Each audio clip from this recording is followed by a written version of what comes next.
لا يزال الخير حيا. الحمد لله رب العالمين والصلاة والسلام على سيد الرسل وخاتم النبيين وعلى آله وأصحابه وأتباعه أجمعين أما بعد. گزشتہ 2 ہفتوں سے ہم اس موضوع پہ گفتگو کر رہے ہیں. ہم ملک بھر میں دینی حلقوں میں ایک مہم چلا رہے ہیں کہ دینی حلقے مل کر یہ مطالبہ کریں کہ افغانستان میں امارت اسلامی افغانستان کی حکومت کو تسلیم کیا جائے اور افغانستان موجودہ بحران میں بس پھنسا ہوا ہے. معاشی بحران ہے، اقتصادی بحران ہے. اس میں دنیا کو ان کی مدد کرنے دی جائے اور خود بھی مدد کسی شرط کے بغیر کی جائے. بنیادی باتیں ہماری. پہلی بات یہ ہے کہ افغانستان کی حکومت کو تسلیم کیا جائے. جب ان کا کنٹرول ہے، حکومت کر رہے ہیں، کوئی لڑائی نہیں ہے، کوئی جھگڑا نہیں ہے، تو ان کو تسلیم کریں. یہ تسلیم نہ کرنا یہ افغانستان کے عوام کی مدد کرنے میں رکاوٹ ہے. دوسری بات یہ ہے کہ اس وقت معاشی بحران میں پھنسے ہوئے ہیں. اس وقت ان کی مدد کی ضرورت ہے. جب لوگ بھوک کے بحران میں ہونا اور فاقے کے بحران میں ہوں تو اس وقت انسانیت کی بنیاد پہ مدد کی جاتی ہے، شرطیں لگا کر مدد نہیں کی جاتی. افغانستان کی مدد ہم بھی کریں، دنیا سے مدد دلوائیں اور شرط کے بغیر. یہ ان کا حق ہے. انسانی بنیاد پر مدد شرطیں لگا کر نہیں کی جاتی. اس وقت جو شرطیں لگا کر مدد کی بات کر رہے ہیں یہ بلیک میل کر رہے ہیں، قوم کو بلیک میل کر رہے ہیں. تیسری بات یہ ہے کہ ہمیں خود بھی سوچنا چاہیے کہ ہم بحیثیت مسلمان ہماری ذمہ داری کیا بنتی. یہ تو میں پچھلی باتیں دہرا رہا ہوں جو ہم کر رہے ہیں. آج 3 باتیں عرض کرنا چاہوں گا. پہلی بات یہ کہ مسلمان ممالک کیوں تسلیم نہیں کر رہے. چلو باقی نہیں تسلیم کر رہے، مسلمان کیوں نہیں تسلیم کر رہے؟ کوئی کر رہا ہے؟ اب تک کسی نے نہیں کیا. تسلیم کرنے کے لیے بنیادی 2 ہی تو ان کا کنٹرول ملک میں ہے، نظر آ رہا ہے. ملک میں کوئی لڑائی ہے نہیں. تسلیم کرنے میں رکاوٹ کیا ہے؟ لیکن تسلیم کیوں نہیں کر رہے اس پر میں ایک بات عرض کرنا چاہ رہا ہوں. ایک دنیا کی ہمارے ساتھ کشمکش ہے، پوری دنیا کی عالم اسلام کے ساتھ، کہ مسلمان رہو، کہلاؤ، اسلام کی ساری باتیں کرو، لیکن شریعت کے قوانین کے نفاذ کی بات چھوڑ دو. دنیا کا ہم سے ایک ہی تقاضا ہے کہ جب تم شریعت کے قوانین کے نفاذ کی بات کرتے ہو نا، قرآن پاک کے قوانین، حدیث کے قوانین، فقہ کے قوانین، شریعت کے قوانین، تو یہ ان کے لیے قابل قبول نہیں ہے. باقی سارا اسلام ٹھیک ہے. اس کو میں کہتے ہیں شریعت لیس اسلام.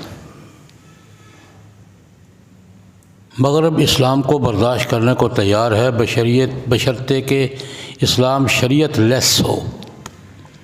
شرعی قوانین کے نفاذ کی بات آپ نہ کریں، باقی جو کچھ مرضی کریں. یہ مغرب کا مطالبہ تو ہے ہی. ہمارے حکمران طبقے، عالم اسلام کے حکمران طبقے بھی شریعت لیس اسلام کا فارمولہ قبول کر چکے ہیں. ہمارا اصل بحران یہ ہے پورے عالم اسلام میں جو مقتدر طبقے ہیں، جو حکومتیں کر رہے ہیں، شریعت لیس اسلام کا فارمولہ، یہ مغرب کا فارمولہ قبول کیا ہوا ہے انہوں نے. ساری باتیں ٹھیک ہے، شریعت نہیں. امت قبول نہیں کر رہی. امت بحیثیت امت کہیں بھی دنیا کے کسی حصے میں بھی شرعی قوانین سے دستبرداری کے لیے تیار ہے. حکمران تو یہ فارمولہ ہر جگہ تسلیم کیے ہوئے ہیں کہ شریعت نہیں باقی ٹھیک. امت بحیثیت امت دنیا میں کسی جگہ بھی شرعی قوانین قرآن پاک کے اور حدیث کے شرعی قوانین سے دستبردار ہونے کو تیار ہے نہیں. کہیں بھی چلے جائیں، انڈونیشیا سے لے کر مراکش تک چلے جائیں آپ، کہیں بھی مسلمان سوسائٹی، مسلمان کمیونٹی، امت شرعی قوانین سے دستبردار ہونے کو تیار نہیں ہے. یہ ایک زمینی حقیقت ہے، اس سے کوئی انکار نہیں کر سکتا. لیکن ہمارے حکمران طبقے بھی شریعت سے ڈرے ہوئے ہیں اور شریعت لیس اسلام کا مغربی فارمولہ قبول کیے ہوئے ہیں. امت قبول نہیں کر رہی. یہ ہے بحران. یا امت حکمرانوں کے مذہب پر آ جائے یا حکمران امت کے باب کہنے پر آ جائے، ایک کو تو آنا ہی پڑے گا. کیا خیال ہے کس کو آنا پڑے گا؟ میں سادہ سی بات کروں. امت ایک طرف ہے، اسلام مکمل، ادخلوا فی السلم کافہ. حکمران ایک طرف ہے کہ باقی سارا اسلام ٹھیک ہے، شریعت کا نام مت لو، قوانین کا نام مت لو. یہی شرط افغانستان کے ساتھ ان کی ہے کہ شریعت کے نفاذ کی بات گول مول کر دو، باقی ہم سب تسلیم کر لیں گے. کیا خیال ہے ان کو تسلیم کر لینی چاہیے؟ دنیا کے باقی مسلمان حکمران تو تسلیم کیے ہوئے ہیں، ان کو بھی شریعت لیس اسلام کے فارمولے پر آ جانا چاہیے. اس لیے یہ بات ہمیں ایک مسلمان کی حیثیت سے، ایک مومن کی حیثیت سے سوچنا چاہیے کہ ہم تو شریعت لیس اسلام کے فارمولے پر پیچھے چل کر اپنا بیڑا غرق کر رہے ہیں. ان کا ضرور بیڑا غرق کروانا ہے ہم نے. اگر کچھ لوگ بھوک فاقہ برداشت کر کے شریعت کے قوانین کی بات کر رہے ہیں تو ہمیں اپنا وزن مخالف کیمپ میں ڈالنا چاہیے یا ان کے ساتھ ہونا چاہیے؟ میں اپنے کو قیامت کے دن جواب دینا ہے یار. ہم نے جان امریکہ کو نہیں دینی، اللہ کو دینی ہے. قبر میں حساب کتاب ایجنسیوں کو نہیں دینا. کس کو دینا ہے؟ قیامت کے دن ہمارا محاسبہ سپریم کورٹ نے نہیں کرنا، اللہ نے کرنا. اللہ کو جان دینی ہے. قبر میں بھی اللہ کے نمائندوں کو حساب دینا ہے، حشر میں بھی اس کو حساب دینا ہے. ہمیں اس خیال سے کہ مسلمان ہیں، ویسے مسلمان ہمیں کیا کرنا چاہیے. تو میں نے یہ بات عرض کی ہے کہ جو بحران میں نے عرض کیا وہ یہ ہے کہ ہمارے عالم اسلام کے مقتدر طبقے تو شریعت لیس اسلام کو مغربی فارمولے کو قبول کیے ہوئے ہیں، امت قبول نہیں کر رہی. دوسری بات یہ انہوں نے فرض کیا ہوا ہے کہ اس قبول نہ کرنے میں وجہ کون ہے؟ کہتے ہیں مولوی اور مدرسہ. شریعت پڑھاتا کون ہے؟ کہتے ہیں یہ پڑھانا چھوڑ دیں، ختم ہو جائے گا. یہ ٹھیک کہہ رہے ہیں غلط کہہ رہے ہیں؟ مولوی اور مدرسہ کیوں ٹارگٹ ہے؟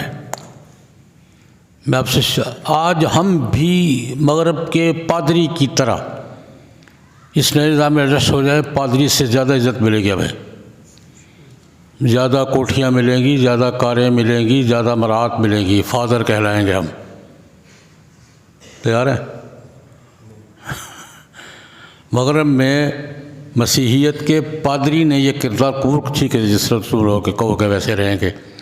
یہ بات ہم کہہ جیسے تم کہو گے ویسے رہیں گے، ہم سب کچھ چھوڑا. ان سے زیادہ عزت ملے گی، ان کو فادر کہتے ہیں، ہمیں دادا کہیں گے. یہ عزت بھی ملے گی، مراعات بھی ملیں گی، سہولتیں بھی ملیں گی، تمغے بھی ملیں گے، بہت کچھ ملے گا. تیار ہے؟ ان کے ذہن میں یہ بات بیٹھی ہوئی ہے کہ جب تک یہ مدرسہ ہے اور جب تک مولوی ہے تب تک مسلمان امت شریعت سے دستبردار نہیں ہوگی. یہ ان کا مغالطہ ہے. مدرسہ اور مولوی کے خلاف اس لیے ہے کہ یہ ذریعہ ہیں شریعت کے ساتھ عام آدمی کی وابستگی. بس دن میں آ گئی. تیسری بات، کیا واقعتاً صورتحال یہی ہے؟ ایک مغالطہ ہمیں بھی ہے، ان کا مغالطہ تو یہ تھا، یہ مغالطہ ہمیں بھی ہے، ہم بھی سمجھتے ہیں کہ ہم محافظ ہیں دین کے، قرآن پاک کی ہم حفاظت کر رہے ہیں، ہمارے حوالے کرتا اللہ پاک تو پتہ ہے ہم کیا کچھ کر دیتے۔ قرآن پاک نے یہ بات کہی ہے، مَسْتُحْفِظُوا مِن کتاب اللہ، پہلی امتوں کو کتاب اللہ کی حفاظت ان کے ذمہ لگائی گئی تھی، کی انہوں نے، ہماری باری آئی تو اللہ نے کہا میں تمہارے ذمہ نہیں لگا رہا، میں خود کروں گا۔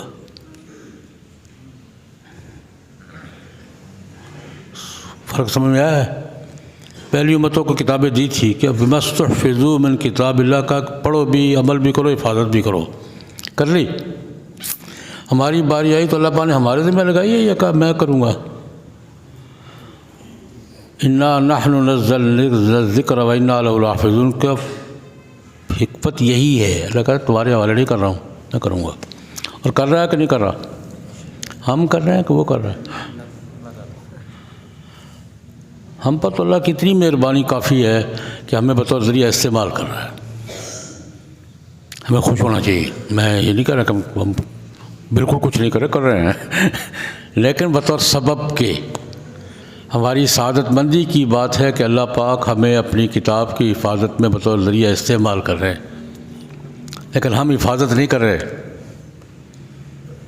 میں غریب بات بھی کہہ دوں، ہم تو قرآن پاک کے ساتھ جڑ کر اپنی حفاظت کر رہے ہیں۔ قرآن ہمارا محافظ ہے، ہم قرآن کے محافظ نہیں ہیں۔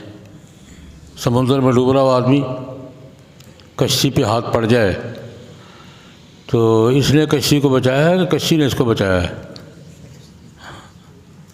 ہم خواہ مغول ہم بھی کو کچھ بھی نہیں کر رہے ہیں۔ اللہ پاک ہمیں دین کی حفاظت میں بطور ذریعے کے استعمال کر رہے ہیں۔ ان کو یہ مغالطہ ہے کہ چونکہ مولوی اور مدرسہ یہ کام کر رہا ہے اس لیے اس کو، لیکن کیا خیال ہے مولوی مدرسہ ختم بھی ہو جائے تو قرآن ختم ہو جائے گا؟ میں ان سے کہا کہ مغالطہ دور کرو یار، قرآن پاک کی حفاظت ہم نہیں کر رہے، اللہ کر رہا ہے، اور اب تک کر رہا ہے، قیامت تک کرے گا۔ اور یہ بات بھی یاد رکھیں، ایک بات تسلی کی بھی سن لیں، اللہ پاک نے قرآن پاک کی حفاظت کی ذمہ داری اٹھائی ہے تو قرآن پاک کے ساتھ لگنے والوں کی حفاظت کون کرے گا؟ کر رہا ہے کر رہا نہیں کر رہا؟ میں ایک چھوٹی سی مثال دیتا ہوں۔ میں کسی دوست کے ذمہ ایک برتن دودھ کا یار دودھ اس کی میں آ رہا ہوں، اس کی حفاظت کرنا، ذرا دھیان رکھنا۔ وہ دودھ کا دھیان رکھے گا کہ پیالے کا بھی رکھے گا؟ جس نے 2 کلو دودھ کی حفاظت کرنی ہے، دودھ کی کرنی ہے یا پیالے کی بھی کرنی ہے؟ اللہ دودھ کی حفاظت بھی کر رہا ہے، پیالے کے بھی کر رہا ہے۔ اطمینان رکھیں، فخر میں نہ آئے ہم کچھ کر رہے، کچھ بھی نہیں کر رہے، اللہ پاک کر رہا ہے، لیکن یہ شکر بھی کریں کہ ہم اس دودھ کی وجہ سے ہماری حفاظت بھی ہو رہی ہے، حفاظت تو اللہ ہی کر رہا ہے۔ لیکن میں نے کہا اصل میں یہ مغالطہ ہے ان کو، یہ مولوی پر مدرسے پر سختی کی وجہ بھی یہ ہے کہ شریعت کے ساتھ، قرآن پاک کے احکام کے ساتھ، قوانین کے ساتھ عام آدمی کی وابستگی کا ظاہری طور پہ سبب کون ہے؟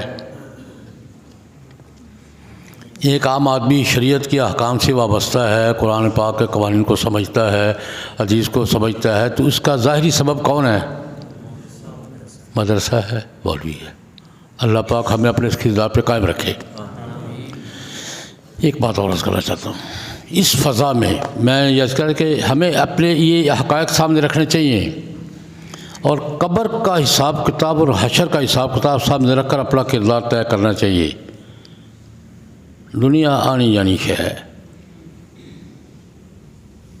دنیا آنی جانی شے ہے۔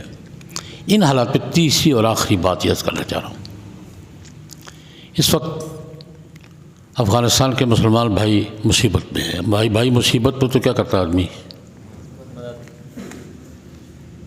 مصیبت میں ہو تو بھائی آدمی کیا کرتا ہے؟ وہ کچہری جا کے پوچھتا ہے کہ میں جناب کیا مدد کر سکتا ہوں، کیا نہیں کر سکتا۔ بھائی مر رہا ہے، میں جا کے ڈپٹی کمشنر حضرات مجھے اجازت فرمائے میں کیا کر سکتا ہوں کیا نہیں کر سکتا، اس سے پوچھے گا یا خود طے کرے گا، اور جو کر سکتا ہے وہ کرے گا کہ نہیں کرا، بس یہی بات۔ جو اپنے آپ کو مصیبت میں نہ ڈالے۔ اس وقت دو کام کرنے کے ہیں افغان بھائیوں کے حوالے سے، ایک تو اس آواز کو منظم کرے، بات تو کہیں نا یار، تاجروں سے درخواست ہے، وکیلوں سے درخواست ہے، مولویوں سے درخواست ہے، ڈاکٹروں سے، بات تو کرو یار، بات کرنے کے قابل بھی نہیں رہے ہم، انا للہ و انا الیہ راجعون۔ بات تو کہو، میں کیوں نہیں تسلیم کر رہا تمہیں؟ یہ آواز اٹھنی چاہیے یا نہیں اٹھنی چاہیے؟ صرف مولویوں کو کرنی چاہیے، دوسروں کو بھی کرنی چاہیے، ڈاکٹروں کو نہیں کرنی چاہیے؟ کوئی فارمولہ خراب نہ ہو جائے کوئی، وکیلوں کو نہیں کرنی چاہیے، تاجروں کو نہیں کرنی چاہیے، سب کو کرنی چاہیے یار، جائز بات ہے۔ اس لیے اب یہ بات کہ یہ آواز تو منظم کرے، آواز اٹھائے یار تسلیم کرو، کیوں نہیں کر رہے ان کو تسلیم؟